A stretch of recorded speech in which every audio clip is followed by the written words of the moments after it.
Hello friends, welcome to travel and tasty tales by Nutan. आणि आज मी घेऊन आली आहे एक नवीन रेसिपी जी की हेल्दी आहे, सोपी आहे बनवायला आणि त्यामध्ये तेल नाही, साखर नाही, गूळ नाही.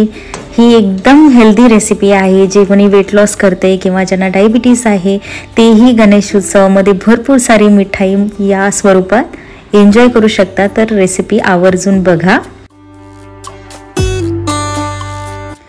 चला तर सुरुवात करूया आपल्या हेल्दी रेसिपीची. सर्वात आधी मी घेतला आहे पिस्ता, बडीशेप, खसखस, पांढरे तीळ, पंपकिन सीड्स, काजू, बदाम, अंजीर, मखाना, ओट्स, खजूर, मध, तूप.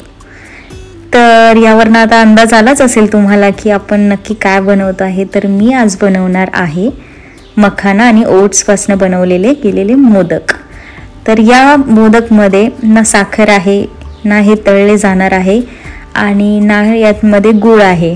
तर आपण फक्त आणि फक्त खजूर, ओट्स आणि मखाना, ड्रायफ्रूट्स यांचा वापर करून बनवणार आहोत स्वादिष्ट मोदक.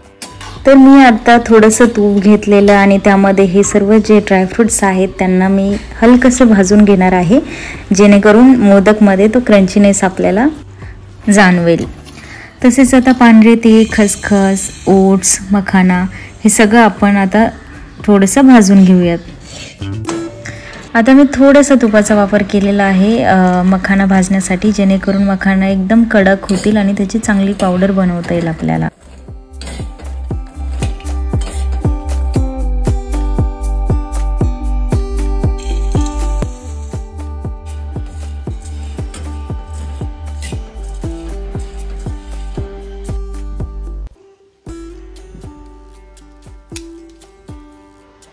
आता आपण हे सर्व मिक्सरमध्ये बारीक करून घेणार आहोत. आता आधी आपण सगळे ड्राय इन्ग्रेडियंट्स बारीक करून घेणार आहोत, जसे की ड्रायफ्रूट्स, ओट्स आणि मखाना हे मी सर्व बारीक करून घेतलेले आहे. आता आपण बारीक केलेले जे ओट्स होते त्यामध्ये खजूर टाकून बारीक करून घ्यावं.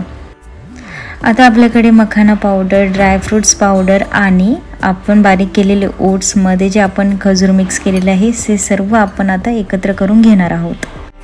आणि जसं की मी तुम्हाला म्हटले, आपण साखर किंवा गूळ वापरणार नाही आहे, तर मी इथे फक्त थोडंसं मध ॲड केलेलं आहे, जेणेकरून आपले मोदक गोड होतील. आता यामध्ये बारीक केलेले खजूर आणि ओट्सचं मिक्सचर टाकूया. आता हे मी फक्त इथे चवीसाठी थोडंसं तूप वापरलेलं आहे मोदक बनवण्याच्या अगोदर. तुम्ही बघू शकता आपण जे मोदक बनवणार आहे त्याचं आता टेक्स्चर किती छान झालेलं आहे. आता आपण मोदक बनवून घेऊया. तर यावेळी हाताने न करता मी मोल्डमध्ये बनवणार आहे. तर माझी पहिलीच वेळ आहे, बघूयात मोदक कसे होतात ते.